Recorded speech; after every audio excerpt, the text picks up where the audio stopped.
Hi hello ನಮಸ್ಕಾರ friends, welcome back to my channel. ಇವತ್ತಿನ recipe ಬಂದು ಇಡ್ಲಿಗೆ ಮಾಡಿಕೊಳ್ಳುವಂತಹ ಒಂದು ಸೈಡ್ ಡಿಶ್ ಆಗಿರುತ್ತೆ. ಅದಕ್ಕಿಂತ ಮುಂಚೆ ನನ್ನ ಚಾನಲ್ನ ಯಾರೆಲ್ಲ ಸಬ್ಸ್ಕ್ರೈಬ್ ಮಾಡಿದ್ದೀರಾ ಅವರಿಗೆಲ್ಲ ತುಂಬಾ ಥ್ಯಾಂಕ್ಸ್ ಅಂತ ಹೇಳ್ತಾ ಅವರಿಗೆ ಹೃದಯಪೂರ್ವಕ ಧನ್ಯವಾದಗಳನ್ನ ತಿಳಿಸ್ತೀನಿ.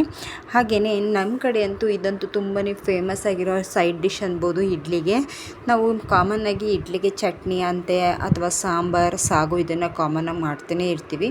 ಅದನ್ನೆಲ್ಲ ತಿಂದು ಬೇಜಾರಾದಾಗ ನಾವೇನಾದರೂ ಬೇರೆ ಟ್ರೈ ಮಾಡಬೇಕು ಅಂತ ಯಾರಾದರೂ ಅಂದ್ಕೊಳ್ತಿದ್ರೆ ಇದನ್ನು ಮಸ್ಟ್ ಆ್ಯಂಡ್ ಶುಡ್ ಟ್ರೈ ಮಾಡಿ.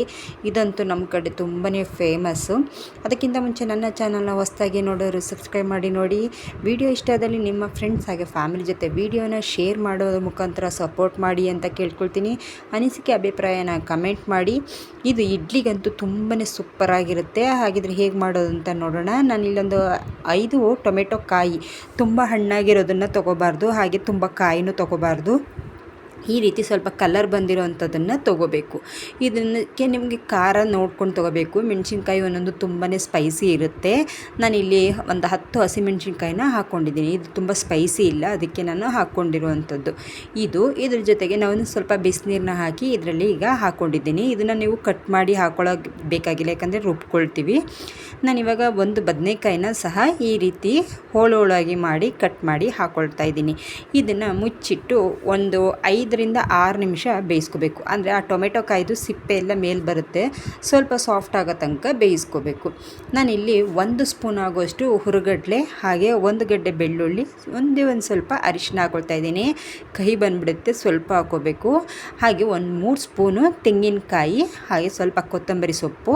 ಇದಕ್ಕೆ ಮೇನ್ ಬೇಕಾಗಿರೋದು ಅಂದರೆ ಧನಿಯಾ ಪುಡಿನ ಹಾಕ್ಕೋಬೇಕು. ನಾನಿಲ್ಲಿ 1.5 ಸ್ಪೂನ್ ಆಗೋಷ್ಟು ಧನಿಯಾ ಪುಡಿನ ಹಾಕಿ ನೀರು ಹಾಕಿ ರುಬ್ಕೋಬೇಕು.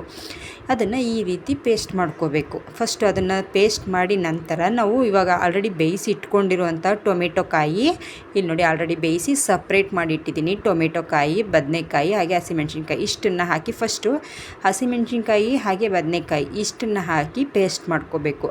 ಅದಾದ ನಂತರ ನಾವು ಟೊಮೆಟೊ ಕಾಯಿನ ಏನು ಹಾಕಿದ್ದೀವಿ ಅದನ್ನು ಸಪ್ರೇಟಾಗಿ ರುಬ್ಕೋಬೇಕು. ಅಂದರೆ ತುಂಬ ಫೈನ್ ಪೇಸ್ಟಾಗಿ ಮಾಡ್ಕೋಬೇಕು, ಆವಾಗ ಚೆನ್ನಾಗಿರುತ್ತೆ. ಅಂದರೆ ಇದನ್ನು ಮಾತ್ರ ಟೊಮೆಟೊ ಹಣ್ಣನ್ನು ಮಾತ್ರ ತುಂಬ ನೈಸಾಗಿ ರುಬ್ಕೋಬೇಕು, ಅದು ಬಾಯಿಗೆಲ್ಲ ಸಿಗಬಾರ್ದು. ಈ ರೀತಿ ನಾನು ರುಬ್ಕೊಂಡಿದ್ದೀನಿ ನೋಡಿ. ಈ ರೀತಿ ಇವಾಗ ಒಗ್ಗರಣೆ ಮಾಡ್ಕೋಬೇಕು ಅಷ್ಟೇ.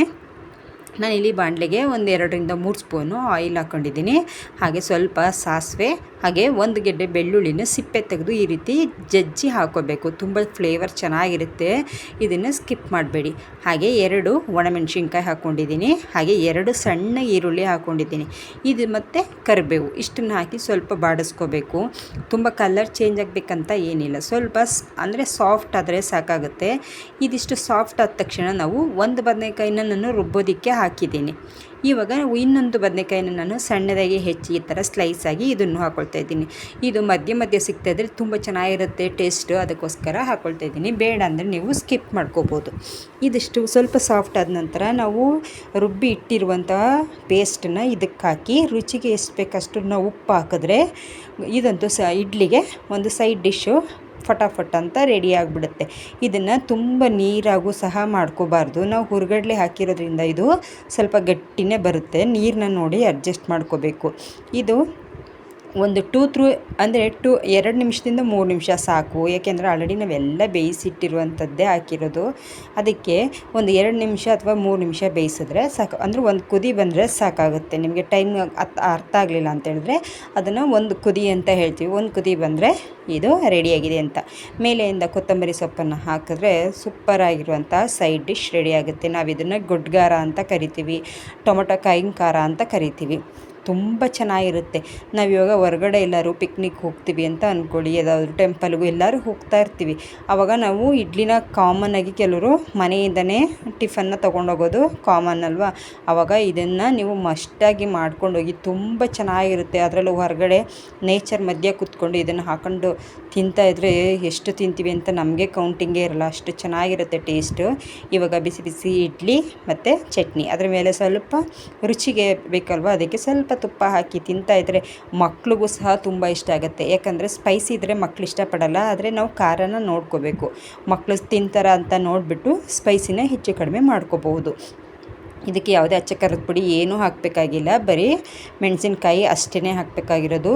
ಈ ವಿಡಿಯೋ ನೋಡಿದ್ರಿ ಅಲ್ವಾ, ಇಷ್ಟ ಆದರೆ ನೀವು ಒಂದು ಸಲ ಟ್ರೈ ಮಾಡಿ ನೋಡಿ, ತುಂಬಾ ಚೆನ್ನಾಗಿರುತ್ತೆ ಟೇಸ್ಟು. ಬಿಸಿ ಬಿಸಿ ಇಡ್ಲಿ ಜೊತೆ ಇದನ್ನು ತುಪ್ಪ ಹಾಕಿ ನಂಚ್ಕೊಂಡು ತಿಂತಿದ್ರೆ ಸೂಪರಾಗಿರುತ್ತೆ.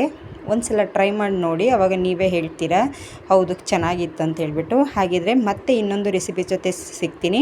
ಇದೇ ರೀತಿಯಾದಂತಹ ಈಸಿಯಾಗಿರೋ ರೆಸಿಪಿಗಳನ್ನ ನಾನು ನಿಮಗೆ ತೋರಿಸೋದು ನನ್ನ ಉದ್ದೇಶ ಆಗಿರುತ್ತೆ. ಹಾಗೆ ನನ್ನ ಚಾನಲ್ನ ಯಾರೆಲ್ಲ ಸಬ್ಸ್ಕ್ರೈಬ್ ಮಾಡಿ ನನಗೆ ಸಪೋರ್ಟ್ ಮಾಡಿದ್ದೀರೋ ಅವರಿಗೆಲ್ಲ ತುಂಬ ತುಂಬ ತುಂಬ ಥ್ಯಾಂಕ್ಸ್ ಹೇಳ್ತೀನಿ. ಮತ್ತೊಂದು ರೆಸಿಪಿ ಜೊತೆ ಮತ್ತೆ ಸಿಗ್ತೀನಿ. ಯಾಕಂದರೆ ನನ್ನ ಚಾನಲ್ನ ಸಬ್ಸ್ಕ್ರೈಬ್ ಮಾಡಿ ಅಂತ ಹೇಳ್ತಾ ಸಿಗೋಣ ಮತ್ತೊಂದು ರೆಸಿಪಿ ಜೊತೆ ಮತ್ತೊಂದು ವಿಡಿಯೋದಲ್ಲಿ. Thank you.